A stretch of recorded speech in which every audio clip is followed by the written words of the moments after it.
बिस्मिल्लाहिर्रहमानिर्रहीम। आज हम एमएस एक्सेस में एग्रीगेट फंक्शंस का प्रैक्टिकल करेंगे। एग्रीगेट फंक्शन जो है वो ना सिर्फ एमएस एक्सेस में यूज़ होते हैं बल्कि इसको एसक्यूएल, जब हम माई एसक्यूएल पढ़ेंगे वहाँ भी इसको यूज़ करेंगे। तो इन फंक्शंस को हम सेलेक्ट जो स्टेटमेंट होती है उसमें यूज़ किया जाता है। ये फंक्शन बेसिकली जो रोज़ में डाटा होता है टेबल में, उनको ये कैलकुलेट करते हैं। और ये 5 किस्म के हम ये फंक्शन पढ़ेंगे। जैसे एवरेज है, जो एवरेज जो डाटा होगा, जितने भी उस पार्ट ऑफ जो सिलेक्टेड हमारा क्राइटेरिया होगा, या जितने नंबर ऑफ हम रोज़ सेलेक्ट करेंगे उनका ये एवरेज, और जिस कॉलम पे अप्लाई करेंगे उस कॉलम का ये एवरेज जो है डाटा कैलकुलेट करके आपको एक सिंगल वैल्यू रिटर्न करेगा। इसका एक दूसरा फंक्शन है जिसका नाम काउंट है। ये टोटल नंबर ऑफ रिकॉर्ड जो होते हैं या टोटल नंबर ऑफ रोज़ ये काउंट करता है। और इसी तरह जो नेक्स्ट फंक्शन है MIN, मिनिमम वैल्यू फाउंड करेगा जिस भी आप इसको कॉलम पे अप्लाई करेंगे, जो न्यूमेरिक डाटा होगा। इसके लिए शर्त है कि डाटा न्यूमेरिक होना चाहिए। इसी तरह जो मैक्सिमम वैल्यू अगर आपने फाइंड करें तो उसके लिए मैक्स है, MAX, ये मैक्सिमम वैल्यू फाइंड कर देगा। जितने भी उस रोज़ में नंबर ऑफ रिकॉर्ड जो होंगे उसमें जो मैक्सिमम वैल्यू होगी इस कॉलम में, जिसको आप देंगे ब्रैकेट में, तो उस कॉलम में जो मैक्सिमम वैल्यू होगी वो ये रिटर्न कर देगा।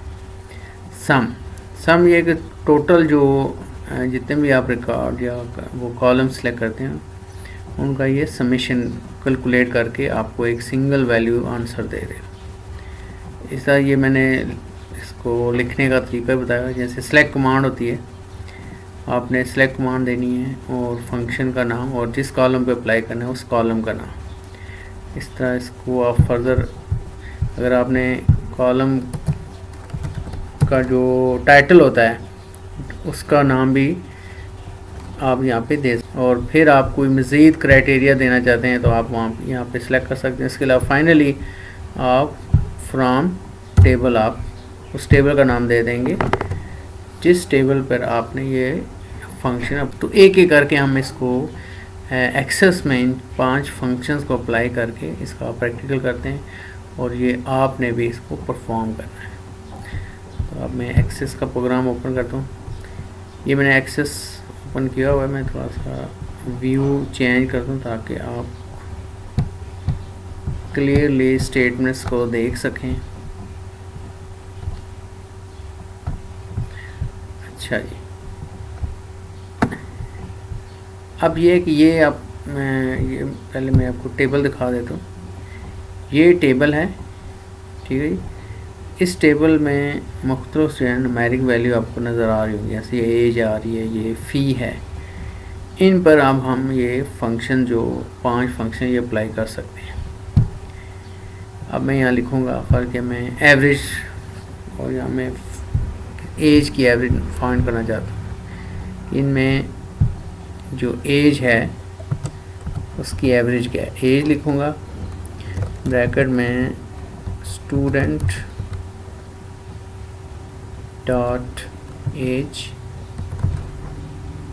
ब्रैकेट बंद एज, या मैं जाता हूँ एवरेज ऑफ एज या एज एवरेज बार या student average age,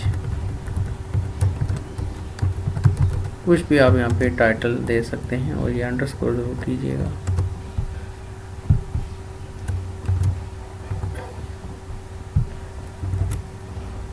student average age from student. Actually जो टेबल का नेम है आप देख रहे होंगे, ये स्टूडेंट का टेबल है, ठीक है जी। इस टेबल पर ये कॉलम नेम एज, ठीक है, स्टूडेंट डॉट एज ये लिखकर आपने अब इस क्यूरी हमने लिख दी है सिलेक्ट में। और ये मैं डिज़ाइन व्यू और एसक्यूएल व्यू में मैंने ये काम किया हुआ है। यानी पहले से आपने क्यूरी डिज़ाइन की होगी, जो हमने क्यूरी डिज़ाइन के प्रैक्टिकल में क्यूरी डिज़ाइन का जो प्रैक्टिकल है वो आपने इसको अपने जहन में ले आना है। यानी पहले आपने क्यूरी डिज़ाइन कर लेनी है, उसमें ये तमाम कॉलम सेलेक्ट कर लेने हैं, टेबल सेलेक्ट कर लेना है, फिर आपने इसका डिज़ाइन व्यू यहाँ से जाकर एसक्यूएल व्यू करना है। अभी देखें, आप देख रहे होंगे एसक्यूएल व्यू है, तो ये एसक्यूएल व्यू में मैं काम कर रहा हूँ। अब मैंने क्यूरी लिख दी है, मैं चाह रहा हूँ कि मैं ये एग्रीगेट फंक्शन अप्लाई करना चाह रहा हूँ, और इस फंक्शन का नाम है एवरेज। इसको रन करेंगे।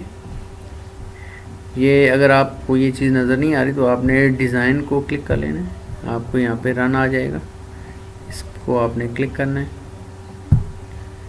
ये देखें, ये इसका आंसर आ गया 17.57 एंड सो। अब ये देख लें, ये हमारे पास एज आ रही है स्टूडेंट की, तो इसका इन जो टोटल नंबर ऑफ रिकॉर्ड्स यहाँ पे 7 है। 7 एज का इसने कैलकुलेट की है, इसका एवरेज निकाला है और इसका आंसर आया है 17.57। अब ये हमने एवरेज का एक फंक्शन जो है ना, एग्रीगेट फंक्शन, उसका एक प्रैक्टिकल किया है।